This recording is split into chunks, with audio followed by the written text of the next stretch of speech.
Bonjour, nous sommes toujours au chapitre 11 du livre des Nombres, un chapitre assez essentiel pour comprendre les enjeux de toutes les révoltes qui vont avoir lieu une fois la route prise pour rejoindre Canaan.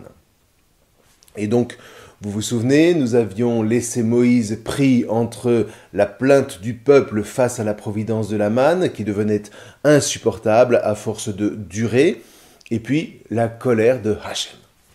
Et nous avons dit à la fin de la dernière vidéo qu'en substance, l'intercession de Moïse ne signifiait pas tant le désespoir que l'appel de foi, l'appel filial lancé à Hachem pour que l'impossible à vue purement humaine, c'est-à-dire porter ce peuple de râleurs, devienne possible avec Dieu. Alors maintenant, il ne s'agit pas d'une petite prière prononcée un peu légèrement par un homme qui, dans le fond, ne se sentirait pas tellement personnellement menacé, du style « Seigneur, regarde ton peuple, soutiens-le dans ses épreuves et montre-lui ton amour, nous te prions. » Si vous voyez ce que je veux dire. Non. Si tu veux que je porte ce peuple seul, tue-moi. Que je ne vois plus mon mal, dit Moïse au verset 15. Et là, vous voyez, on est vraiment à l'extrême d'une souffrance qui fait désirer mourir plutôt que vivre. Mais ne nous y trompons pas. Moïse ne se plaint pas. Il pèse de tout son poids dans la balance, ce qui est complètement autre chose. Il faut relire ici le passage de l'Exode après l'épisode du taurillon d'or. Moïse parla ainsi à Hachem. « Hélas, ce peuple a commis un grand manquement. Ils se sont fait un dieu d'or, pourtant. Ah, si tu enlevais leur manquement. Sinon, efface-moi de grâce de ton livre que tu as écrit. » Vous entendez ? C'est une intercession où Moïse s'engage de tout son poids à la vie, à la mort. Et on a la même chose ici. Moi tout seul, même pas en rêve, plutôt mourir. Mais moi avec toi, alors là oui. Nous pourrons ensemble mener ce peuple jusqu'au bout, l'élever à la hauteur des noces auxquelles tu l'as convié. Et c'est bien entendu cette intercession que Hachem entend et à laquelle il répond par l'élection des 70 anciens aux côtés de Moïse, un récit qu'on avait déjà eu en Exode au chapitre 24. Alors, ils étaient montés à l'époque avec Moïse sur la montagne, et ici, eh bien, le schéma est le même. Ils sont disposés tout autour du sanctuaire qui est comme une espèce de Horev qui se déplace avec le peuple d'une certaine manière jusqu'à la véritable montagne qui sera évidemment celle de Jérusalem. Alors, qui sont ces anciens ? Ce sont tout simplement les membres d'un conseil que l'histoire va plus ou moins oublier, mais qui prendra tout son essor à partir de l'exil. Tiens, étonnant.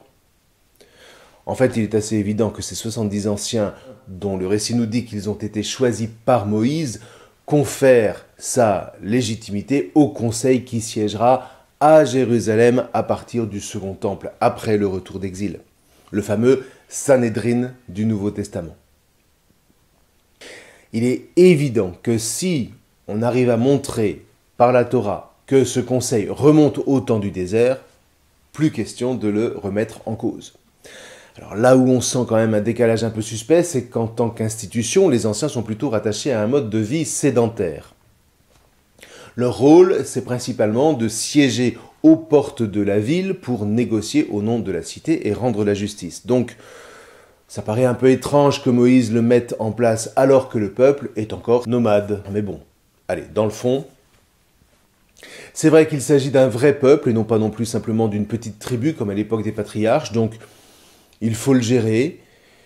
Et puis, on peut aussi se dire qu'Israël se dirige quand même vers la terre de Canaan pour s'y sédentariser. Donc, l'idée d'une institution mosaïque d'un tel conseil n'est pas non plus sans une certaine logique.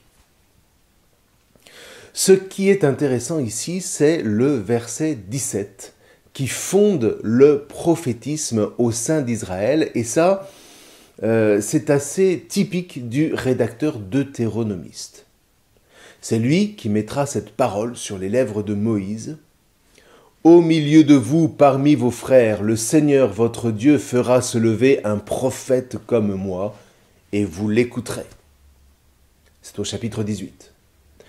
Donc, d'après cette tradition, le prophétisme en Israël remonte à Moïse, ce qui fonde à nouveau, comme pour le Conseil des Anciens, la légitimité de la prophétie au sein de l'histoire des fils d'Israël. Le vrai prophète n'est donc pas celui qui surgit de nulle part.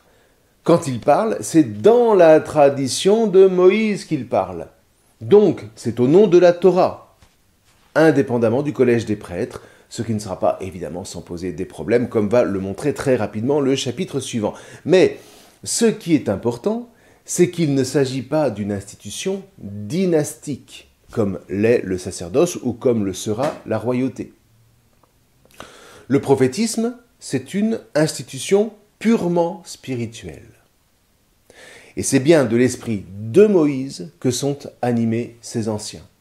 Une idée qu'on ne retrouvera qu'une seule fois lors de la transmission de l'esprit de Élie à son disciple Élisée, au second livre des rois, c'est au chapitre 2.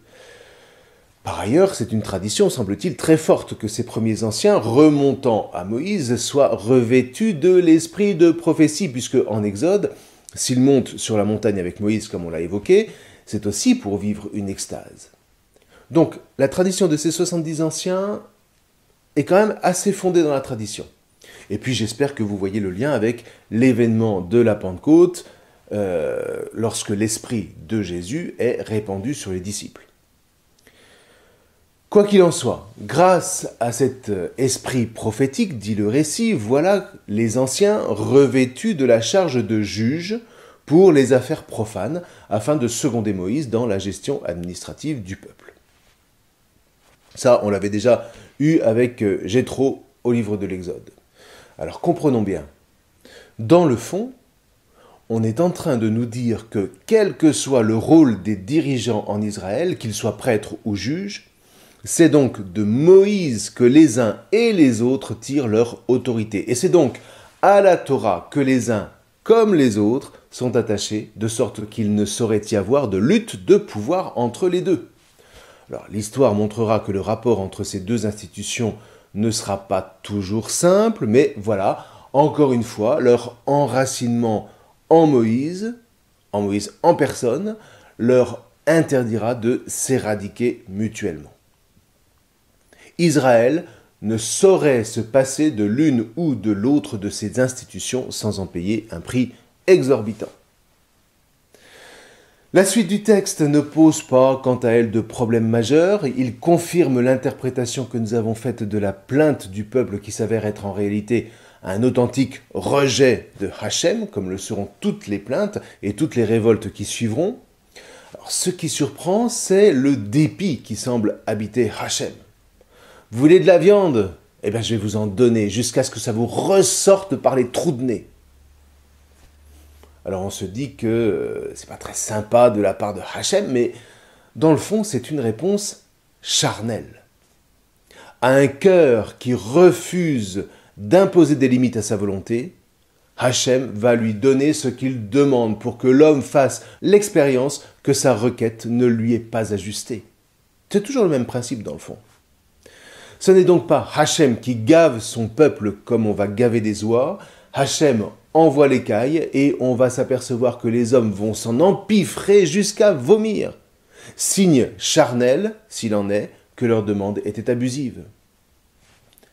Alors, ça n'est pas forcément facile à comprendre, je le conçois, mais dans le fond, la dynamique est la même qu'avec Nadab et Abihu, par exemple.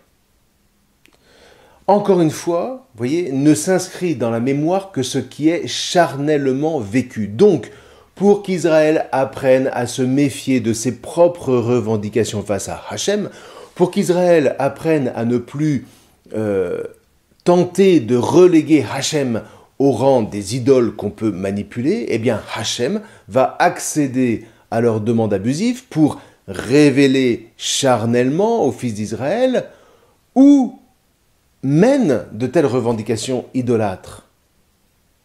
C'est comme si Hachem, en négatif pour ainsi dire, révélait à Israël l'importance, l'irréductibilité du cadre de l'alliance.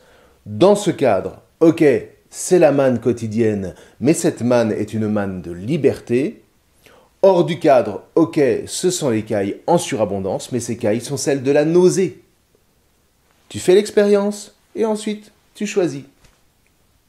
Alors, à partir du verset 21, le récit se déploie. Alors ici, pas non plus de difficultés particulières. Alors, en réalité, on a déjà parlé de caille, mais le texte, lui, n'a parlé que de viande.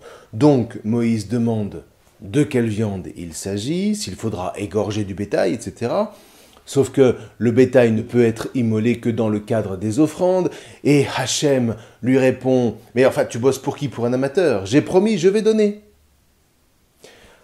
En attendant, on assiste à la transmission prophétique du charisme de Moïse aux 70 anciens, avec un passage un peu comique à partir du verset 26, puisque 2 d'entre eux désignés ne se sont pas présentés devant le sanctuaire, et pourtant l'esprit de Moïse les saisit, et il tombe en extase au milieu du peuple.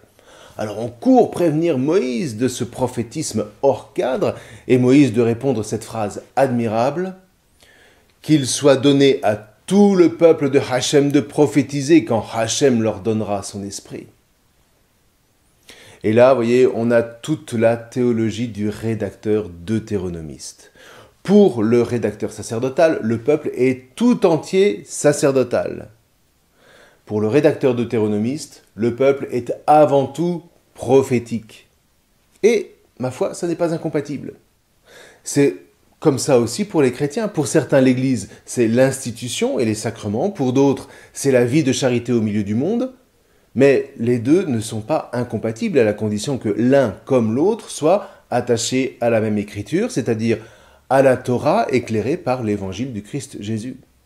D'ailleurs, on a un épisode similaire dans l'évangile selon saint Marc. Jean, l'un des 12, disait à Jésus « Maître, nous avons vu quelqu'un expulser les démons en ton nom. Nous l'en avons empêché, car il n'est pas de ceux qui nous suivent. » Jésus répondit « Ne l'en empêchez pas, car celui qui fait un miracle en mon nom ne peut pas aussitôt après mal parler de moi. Celui qui n'est pas contre nous est pour nous. » C'est au chapitre 9. Enfin voilà. À partir du verset 31 advient donc le vol des fameuses cailles, comme en Exode au chapitre 16. Alors vous irez lire le texte en comprenant bien ce qu'il dit.